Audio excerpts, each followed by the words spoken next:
there guys, this is Dan Dix here reporting for Press for Truth, and today I wanted to talk about this CSE Levitation program that has just been revealed. Now, every day here in Canada, Canada's Electronic Spy Agency, the Communications Security Establishment, or the CSE, well, they sift through millions of downloads in an effort to find terrorist plots and to expose extremists. Now, the name of this project is called Levitation, and thanks to U.S. whistleblower Edward Snowden, we now know that under this program, bureaucrats at the CSE can access information on 10 to 15 million uploads and downloads every single day without having to have a warrant. Now, Ron Deitbart, the director of the University of Toronto-based internet security think tank Citizens Lab, had this to say after reviewing some of the documents. Every single thing that you do, in this case uploading and downloading files to these sites, that act is being archived, collected, and analyzed. Of course, meanwhile, the CSE analysts are joking about the fact that they're being overloaded with Glee episodes while they're hunting for terrorists. And despite this obvious gross violation of our privacy, well, the Harper government, or should I say this deep state that Harper represents, plans to introduce new legislation now that is just going to increase the powers of the CSE. And for the longest time, it's looked as if Canada's participation in this Five Eyes program was minor, but the Five Eyes spying partnership, which includes the US and Britain, New Zealand, and Australia, was just a way for these governments to share information with each other and to get around these domestic laws that require at least some sort of oversight and regulation. Now, Glenn Greenwald, the constitutional lawyer and journalist who was really instrumental in bringing Snowden's information to all of our attention, was actually also surprised to learn about the role that the CSE is playing in the Five Eyes network. Greenwald recently stated, "It's really the first time that a story has been reported that involves CSE as the lead agency in a program of pure mass surveillance." Now, the CSE has yet to comment on this Levitation program, but in an email to the CBC, spokesman Andrew McLaughlin wrote, "CSE is clearly mandated to collect foreign signals intelligence to protect Canada and Canadians from a variety of threats to our national security, including terrorism." Now, on the other hand, Ron Deitbart from Citizens Lab, as well as myself, and I'm sure many, many others, are very concerned about the mass surveillance that this Levitation project entails. Now, according to Snowden's documents, the CSE can access data from 102 different file upload sites. Now, it names SendSpace, RapidShare, and the now pretty much defunct Mega Upload as some of the major ones. Although SendSpace maintains that there's no organization has the power to sift through their data and that they don't give away any of their identities unless they're legally required to. But regardless, going to SendSpace or RapidShare might be unnecessary anyways. The document actually says that access to this data also comes from unnamed special sources, that in the past, this has meant telecommunication companies. Now, this is likely the case here. Canada's big telecommunication companies have formed an oligopoly. They've consistently kept American companies out of the Canadian market, and they battle with the ISPs all the time.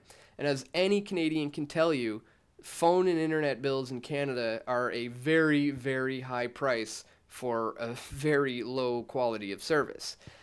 Now, since the CSE and the Five Eyes cartel can pretty much go through telecommunication companies, well, it's really quite possible that websites like SendSpace really have no idea that they've been compromised. And while millions of law-abiding, peaceful people are using file-sharing websites to share photos and videos and music and files just with one another, well, we're all forced to just give up this privacy, or in the case of SendSpace, to sacrifice their private property in order to stop terrorism. And according to Snowden's documents, the CSE bureaucrats find about 350 interesting download events, as they call them, each and every month. And that's actually less than 0.0001% of this total collected traffic. So once these interesting download events are selected, well, the CSE bureaucrats can retrieve all the useful metadata and basically map out that user's entire online activity. And the CSE will then plug an IP address into something called Mutant Broth. It's a database that's run by a British spy agency, the GCHQ. Now, this leads them to a Facebook profile and a Google history that's officially used for advertising purposes, but clearly this obviously helps the government spy agencies to track what we're doing online. Now, the CSE also has access to Marina. This is the NSA's database, which keeps all of this metadata on people longer than the GCHQ can, and it often provides email addresses along with all of our Facebook profiles. Now, it is also worth mentioning that the GCHQ has listed investigative journalists as a so-called threat that ranks somewhere between terrorists and hackers. So by inputting information from the Five Eyes spying networks, well, the CSE identifies who the suspect is and then presents this information to the Office of Counterterrorism.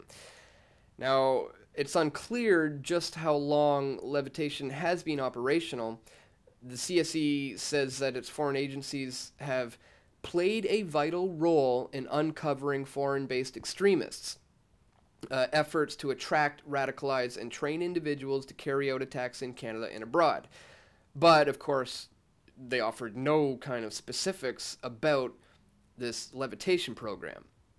Now, a lot of people do use file hosting sites for their work or their personal lives, and what files to scrutinize versus which ones to ignore are completely at the discretion of the CSE. And by law, the CSE isn't allowed to target Canadians.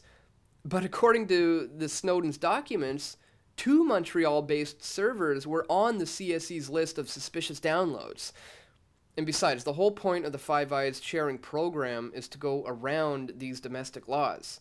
You just let the CSE spy on foreigners, and you have the NSA spying on us, basically. So there's all sorts of gray areas in how the CSE operates, including, obviously, how long they can retain the data that they can collect, the volume of the mass collection, and all of the rules surrounding metadata and how this data is going to be shared with other spying agencies.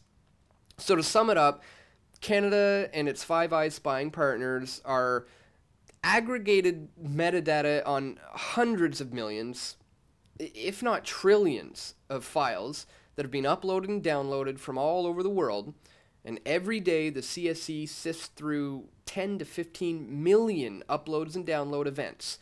Now, this data comes through about 102 different file-sharing websites, and the CSE bureaucrats then focus on what they call suspicious files, which is defined by their own arbitrary standards.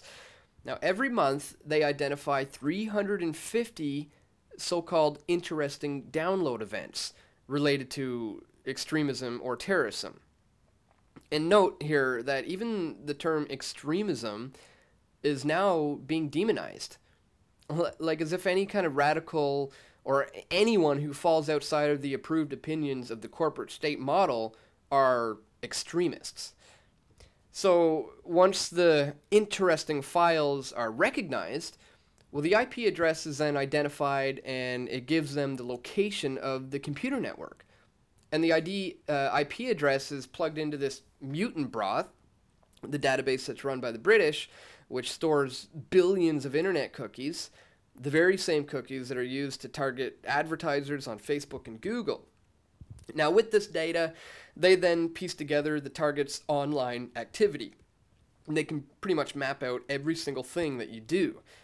So from this single file uploaded or downloaded to a file sharing site, the CSE can then build up a very, very detailed picture of someone's online life. Or they can just connect the dots to find other so-called suspicious documents. And eventually, all of this information is handed over to the Office of Counterterrorism. And from there, it goes out to the other Five Eyes spying agencies or to your local law enforcement. Now, of course, the remaining question is any of this really necessary? Proponents are going to claim that this is just a little loss of privacy online, and it's a small price to pay for securing the safety of Canadians. But clearly, this is a very two-dimensional way of looking at this problem. You could just think of levitation like some of those large fishing nets. See, in the ocean, if you throw one of these in there, like this scene from The Simpsons here, while they do catch a lot of fish, well, they're also catching other marine life. So, while yes, you could argue that the CSE is doing their job at identifying potential terrorist threats, well, they've done so by engaging in a massive, massive violation of all of our civil liberties. Now, the issue is who creates these terrorists to begin with. That's what it really boils down to.